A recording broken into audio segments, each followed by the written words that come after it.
Welcome back after the break. تو باسط صاحب، یہ جو بھارت کے وزیر دفاع راجناتھ سنگھ صاحب ہیں، انہوں نے تو کشمیر کو انہوں نے ساتھ ہی اب سندھ بھی لینے کی باتیں کر ڈالی ہیں. تو ہمارے ناظرین آپ سے یہ جاننا چاہ رہے ہیں کہ آپ کی تو کافی ملاقاتیں بھی رہی ہیں ان کے ساتھ، پرسنلی ان کو جانتے بھی ہیں، تو یہ کیا سٹھیا گئے ہیں؟ یہ کس قسم کی گفتگو کر رہے ہیں؟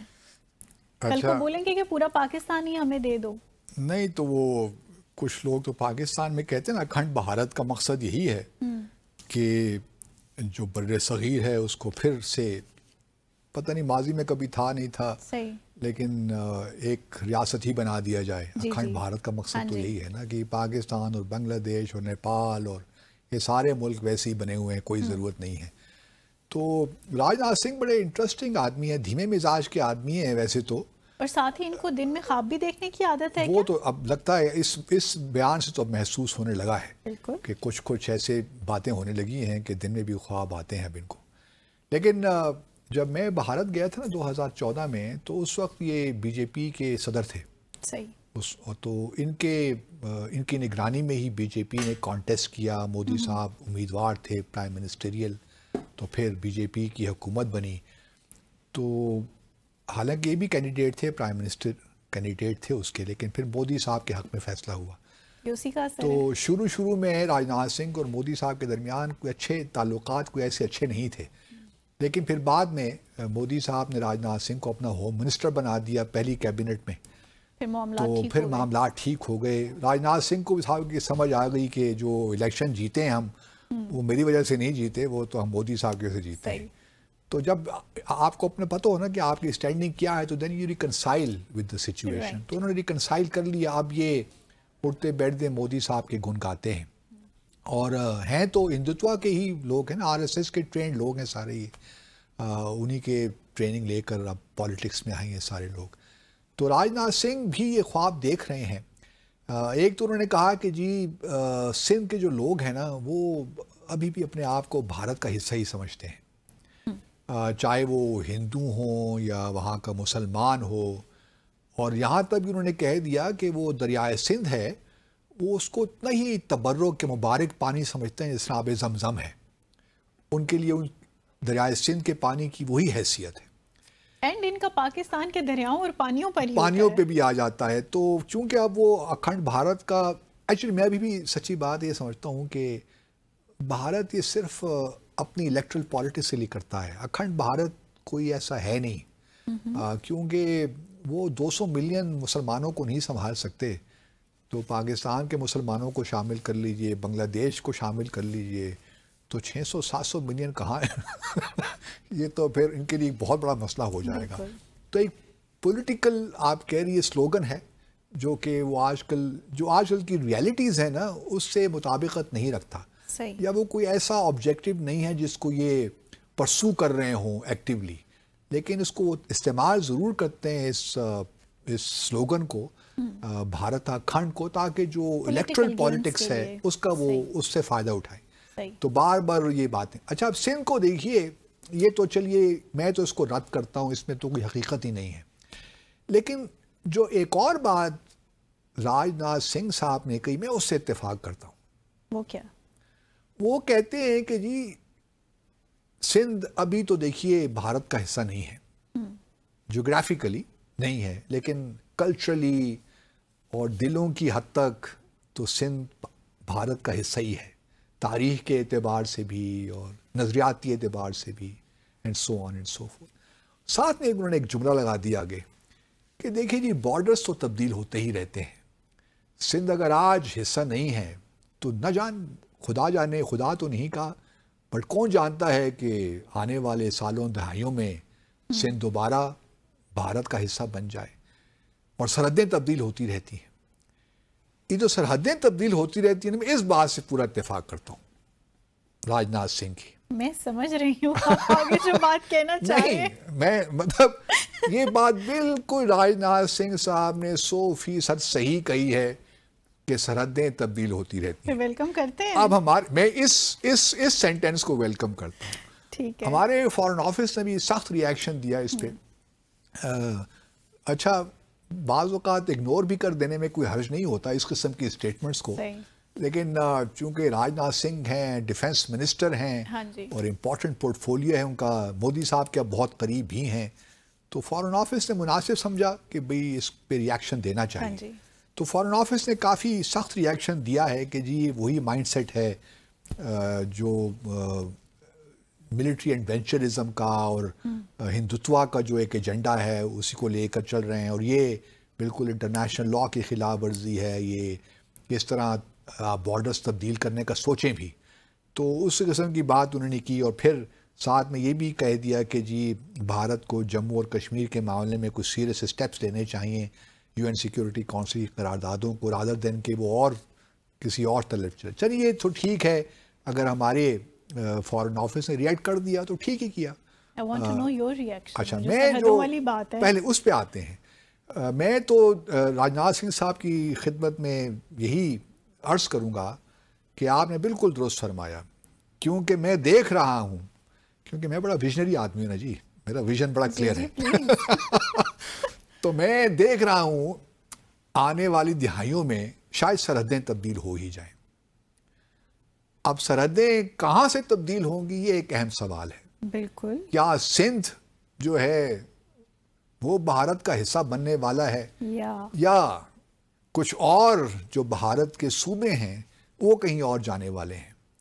دیکھیے، ہم نے پچھلی دفعہ بھی کہیں ڈسکس کیا تھا کہ کوئی حرج نہیں ہے اگر جو سکھ ہیں ہندوستان کے، وہ ان کو یقیناً دل میں تو یہ ہوگا، مجھے اس میں کوئی شک نہیں ہے. میرے بہت سکھ دوست ہیں جن سے ایک تعلق رہا ہے، میں جب بھارت میں بھی تھا اور ابھی بھی کسی نہ کسی طور جب میں باہر بھی جاتا ہوں تو کہیں نہ کہیں اپنے سکھ دوستوں سے ملاقات بھی ہو جاتی ہے. پاکستان میں بھی بہت ہمارے پاکستانی سکھ برادری جو ہے ان سے بھی ایک تعلق میرا رہا ہے اور ابھی بھی ہے. مجھے اس بات میں قطعاً کوئی شک نہیں ہے کہ آج 76-78 سالوں کے بعد جو سکھ ہیں بھارت کے، وہ ریگریٹ کر رہے ہیں کہ ہم بھارت کا حصہ کیوں بنے. کیونکہ اگر آپ دیکھیے نا تو صرف بی جے پی نہیں بلکہ اس سے پہلے کانگریس کی حکومت نے بھی جو سکھوں کے ساتھ کیا 1984 میں جو ہوا، جو گولڈن ٹیمپل کے ساتھ انہوں نے کیا، وہ تو سکھ ابھی تک ان کے ذہنوں میں یہ بات، وہ تاریخی جو واقعات ہیں نا وہ باقی ہیں کہ کس طرح ہندوؤں نے سکھوں کے خلاف ایکشنز لیے، کس طرح ان کو مارا. اور آج بھی اگر آپ دیکھیے تو سکھ جو فارمرز ہیں، کسان پنجابی جو سکھ ہیں، سکھ کسان جو ہے وہ تو بیچارہ، حالانکہ انہوں نے بڑے احتجاج بھی کیے اور بڑا کچھ کیا، لیکن ان کو ایک پریشانی تو لاحق رہتی ہے کہ جو ہندو میجورٹی ہے جس طرح باقی اقلیتوں کے ساتھ کر رہی ہے، تو سکھ بھی اسی زمرے میں آتے ہیں اور ان کے ساتھ بھی وہی مورلیس وہی رویہ ہے. اب آپ کو مثال میں دے دیتا ہوں. اب دیکھیے گا جو سکھ ہے وہ تقریباً ان کی پاپولیشن تقریباً ہوگی میرے خیال میں 24-25 ملین بھارت کے اندر. پوری دنیا میں شاید 27 ملین کے قریب ہیں سکھ. تو بھارت میں اوبویسلی میجورٹی ان کی ہے، اور سکھوں کی جو ریپرزنٹیشن ہے بھارت کی آرم فورسز میں وہ بہت زیادہ ہے پروپورشنلی اسپیکنگ، اور بڑا امپورٹنٹ رول پلے کرتے ہیں. لیکن وہاں بھی اب سکھوں کے اندر جب وہ دیکھتے ہیں نا کہ ہندوؤں کے رویے کیا ہیں، تو آرم فورسز کے اندر بھی ایک لحاظ سے فرسٹریشن پائی جاتی ہے سکھوں کے اندر. تو کوئی مطلب یہ بعد از قیاس نہیں ہے کہ آج سے 10, 20, 30 سال میں آپ دیکھیں کہ ابھی تو خالصتان کی جو موومنٹ ہے وہ باہر چل رہی ہے. بھارت کے اندر گو کہ اس دفعہ جو ایک امرت پال شاید تھے جو پنجاب سے الیکٹ ہو کے آئے تھے، وہ بڑے اوپنلی خالصتان کی باتیں کرتے تھے، لیکن ان کو قید کیا ہوا ہے، وہ ابھی تک قید میں ہیں. ان کو وہ جو اجلاس ہے اس پہ بھی آنے نہیں دیتے. تو وہ وہاں بھی ہیں اس قسم کی آپ کو ملتی ہیں ایک ایسپریشنز، لیکن ابھی اس طرح اس کا اظہار نہیں ہو پاتا. ابھی تو آپ دیکھتے ہیں نا کہ سکھس فار جسٹس جو ایک بہت بڑی ورلڈ وائڈ آرگنائزیشن ہے، وہ ایکٹیولی اس کو پرسو کر رہے ہیں، جگہ جگہ ریفرینڈمز بھی کروا رہے ہیں. تو ممکن ہے کہ آج سے 30 سال پہلے یہ سرحد تبدیل ہو جائے راجناتھ سنگھ صاحب کی خواہش کو سامنے رکھتے ہوئے، اور جو اس وقت بھارت کا پنجاب ہے وہ پاکستان کا حصہ بن جائے، اور ہمارے جو بارڈرز ہیں نیو دہلی تک چلے جائیں، تو بڑی اچھی بات ہوگی. ہم تو انتظار کر رہے ہیں.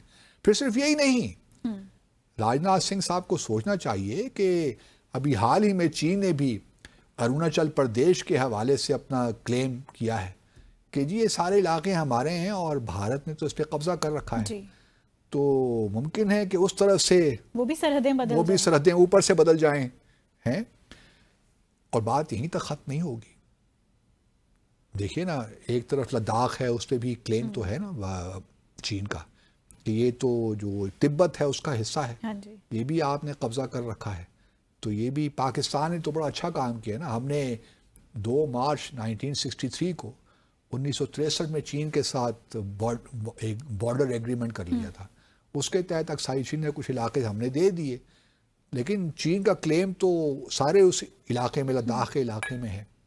تو ہم نے پہلے بھی کہا تھا کہ چین کو چاہیے کہ اب اس پہ تھوڑا سا کارروائی کرے, لداخ کو قبضہ کرے, لے اپنے پاس رکھ لے اور کارگل ہمیں دے دے, کیونکہ یہاں پہ ذرا مسلمان زیادہ ہیں تو وہ گلگت بلتستان کا علاقہ ہمارے لیے اچھا ہو جائے گا. کوئی حرج نہیں ہے, بدلتے رہتے ہیں نا, سرحدیں تو بدلتی رہتی ہیں. تو اوپر ادھر اروناچل پردیش ہی مل جائے تو سرحدیں بدل جائیں گی. اچھا اب بات یہاں بھی ختم نہیں ہوگی, ابھی اور بھی چلے گی. کیونکہ دیکھیے نا اب بھارت ہے چونکہ سلسلہ ان کی خواہش ہے تو اس کو پائے تکمیل تک تو پہنچانا, عملی جامہ تو پہنانا ہے نا اس کو. انہوں نے تو دن میں خواب دیکھا تھا, آپ نے تو تارے ہی دکھا دیے. تو آپ دیکھیں ان کے خواب کو ہم شرمندہ تعبیر کرنے جا رہے ہیں نا, ان کی مدد کر رہے ہیں.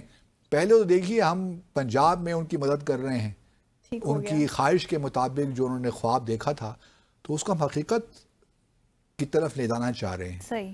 تو کیا ایک تو پنجاب انشاءاللہ کوئی وقت آئے گا کہ پاکستان کا حصہ بن جائے گا, دوسری جانب لداخ چین کو مل جائے گا, کیونکہ لداخ کے لوگ بھی اب پریشان ہو گئے ہیں, وہ تنگ آ گئے ہیں یہ بھارت کے ان چکروں سے.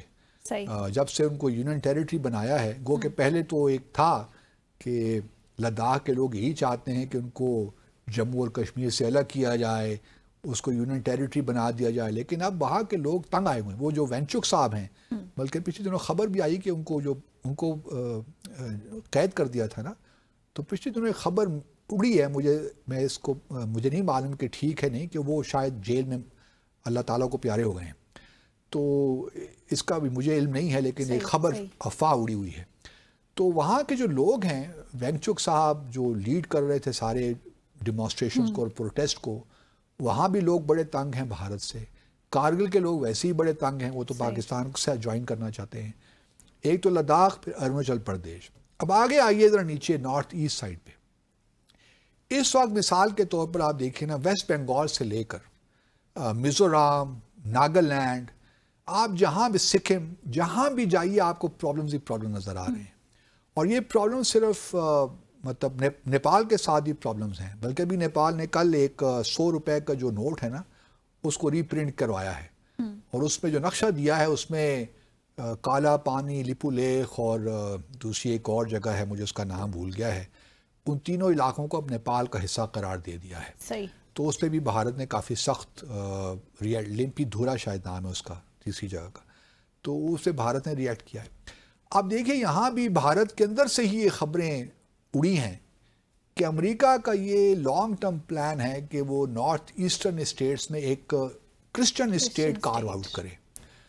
تو یہ تو بڑی اچھی پروپوزل ہے, نہیں؟ آپ کا کیا خیال ہے؟ دیکھیے کرسچن بھی تنگ آئے ہوئے ہیں نا بھارت کے ہندوتوا سے, کیا کیا جائے گا؟ پیچھے بچ کیا جائے گا؟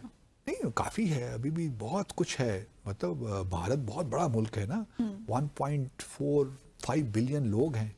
اگر یہ 24 بلین ہمارے پاس آ جاتے ہیں, پنجاب ہمارے پاس آ جاتا ہے, اوپر اروناچل پردیش اور جو ہے لداخ اوپر چلا جاتا ہے. لداخ کی تو کوئی پاپولیشن ہے ہی نہیں, 1 بلین سے بھی کم ہے, تو زیادہ فرق نہیں پڑے گا. نارتھ ایسٹرن اسٹیٹس بھی کوئی بہت زیادہ پاپولیشن نہیں ہے ابھی بھی. دیکھیں نا پورا, بلکہ ساؤتھ میں بھی اگر آپ جائیے نا, ابھی تو ابھی کہانی بن سکتی ہے اگر راجناتھ سنگھ چاہتے ہیں. تو مطلب یہ ہے کہ تامل ناڈو کو بھی کوئی خاص خواہش نہیں ہے کہ وہ بھارت کا حصہ رہیں. وہ بھی اپنے آپ کو دیکھ رہے ہیں کہ ہم ابھی, مثال کے طور پر ان کا بھی ایک نیشنل ہوتا ہے نا ایوارڈ, یا جو بھی آپ فائنانس کمیشن ایوارڈ, جو بھی نام اسے دے دیں آپ, تو اس وقت وہ بھی کہانی بنی ہوئی ہے. کیونکہ تامل ناڈو اور جو ساؤتھ کی اسٹیٹس ہیں, کیرلا ہو, تامل ناڈو ہو, کرناٹکا ہو وغیرہ, وہاں پہ یہ کہانی بنی ہوئی ہے کہ جی یہ ہمارے جو ریسورسز ہیں، یہ جو ہمارا جو شیئر ہے اس کو بھارت کی جو نیو دہلی کی حکومت ہے وہ کم کر رہی ہے، کیونکہ ہماری پاپولیشن کم ہو گئی ہے. پہلے کے زمانے میں ایک کرائیٹیرین تھا نا کہ جو پاپولیشن کے حساب سے، جس طرح ہمارے ہاں بھی ہے کہ پاپولیشن کے حساب سے آپ کا شیئر ڈٹرمن ہوتا ہے. تو تامل ناڈو کے لوگوں کا کہنا ہے کہ جی ہم نے آپ کے کہنے پہ پاپولیشن فیملی پلاننگ پہ زور دیا، یہاں پہ ڈیولپمنٹ آئی، ایڈوانسمنٹ ہوئی، تو اس کی وجہ سے پاپولیشن کم ہو گئی. تو اس کا تو ہرگز یہ مطلب یہ نہیں ہے کہ آپ ہمارا شیئر کم کر دیجئے. مطلب ہم نے آپ کی پالیسی پہ عمل کرتے ہوئے سارے وہ اچھے کام کی جو کہ آپ نہیں کر سکے ہندی بیلٹ میں یا کاؤ بیلٹ میں. تو آپ ہمیں کس جرم کی سزا دے رہے ہیں؟ ہمارے اچھا کام کرنے میں ہمیں سزا دے رہے ہیں آپ.